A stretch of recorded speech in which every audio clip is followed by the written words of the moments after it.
आप ये बताइए, देश में जब से चुनाव हो रहा है सबसे चुनावी मुद्दा ये रहता है दलित मुस्लिम पिछड़ा की हालत सुधारने के, लेकिन आज भी हालत वही है जो आज से 70-75 साल पहले था। जी बिल्कुल। अभी मैं आपको एक फैक्ट बताऊंगा। खासकर मैं 2010 से राजनीतिक गतिविधियों को देख रहा हूं और करीब सभी पार्टियों के वादे को मैंने देखा, वर्तमान सरकार को भी देखा। सभी लोग सिर्फ जो है दलित पिछड़ा या अल्पसंख्यक के नाम पर बांटने की राजनीति कर रहे हैं। विकास से इनका जो है दूर दूर तक नाता नहीं है।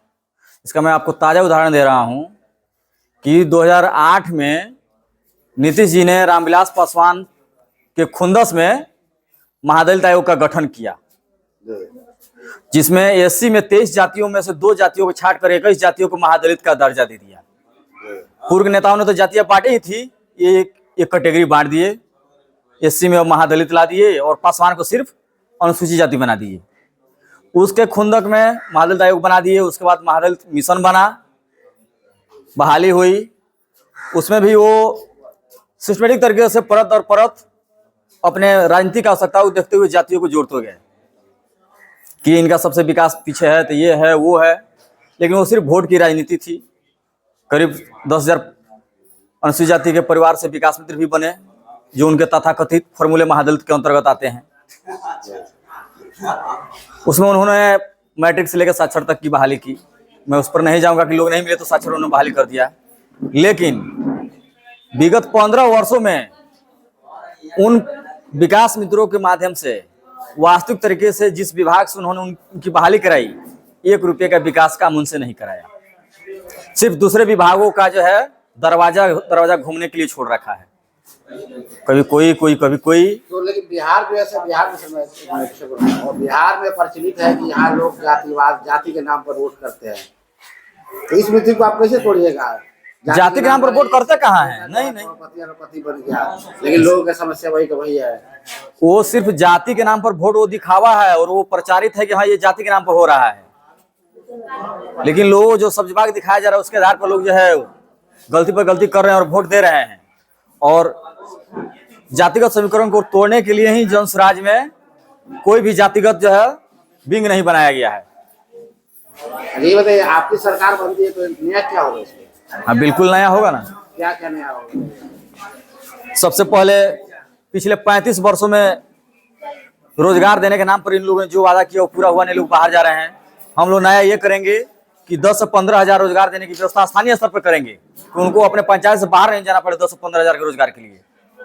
महिलाओं को उस अनुपात में पूंजी उपलब्ध कराएंगे कम ब्याज पर।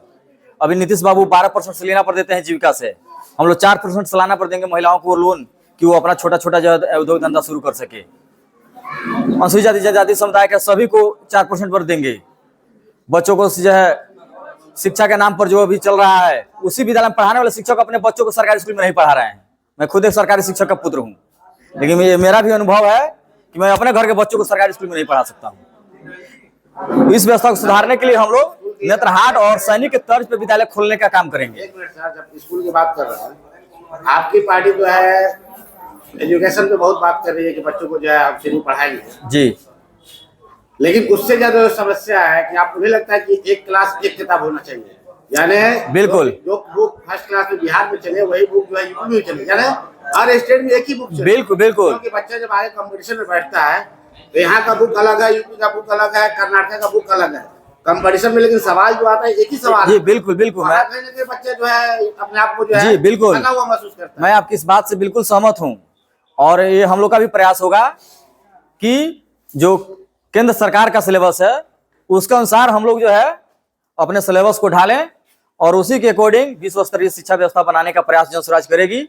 और जब तक सरकारी स्कूलों की व्यवस्था नहीं सुधरेगी, जो बच्चे प्राइवेट स्कूल में पढ़ेंगे उनकी फीस भी सरकार देगी। और प्रत्येक वर्ष प्रत्येक प्रखंड में कम से कम एक ऐसा विद्यालय जो नेत्रहाट और सैनिक स्कूल को टक्कर देगा, वैसा विद्यालय हम लोग सरकारी बनाएंगे, ताकि बच्चों में जो है उस विद्यालय में आने का अलग जगह। और उसके लिए हमारे सूत्रधार प्रधान जी का एक अलग विचार है कि हम बाकी स्कूलों में कंपटीशन कराएंगे कि जिस स्कूल से बच्चे वहां अधिक एडमिशन लेंगे उसको अलग से और सुविधा दिया जाएगी, ताकि विद्यालय प्रबंधन को भी ये लगे कि हमें अपने विद्यालय को और बेहतर बनाना है, शिक्षा की गुणवत्ता को सुधारना है। अच्छा, आपकी पार्टी कितनी सीटों पर चुनाव लड़ेगी? पूरे 243 सीटों पर चुनाव लड़ेगी, एक भी कम नहीं। गठबंधन वगैरह होगा किसी पार्टी से? नहीं नहीं, कोई गठबंधन नहीं, न चुनाव के पहले न चुनाव के बाद, कोई गठबंधन नहीं। अच्छा, आप पहली मरतबा बिहार से चुनाव लड़ रहे हैं, आपकी पार्टी बिहार से चुनाव लड़ेगी। सबसे जो है मूलभूत समस्या बिहार में क्या है? सबसे मूलभूत समस्या तो आपको रोजगार और पलायन ही है। तो पलायन को आप कैसे दूर करेंगे? तो पलायन के लिए हम लोग स्थानीय स्तर पर व्यवस्था करेंगे, पूंजी देंगे।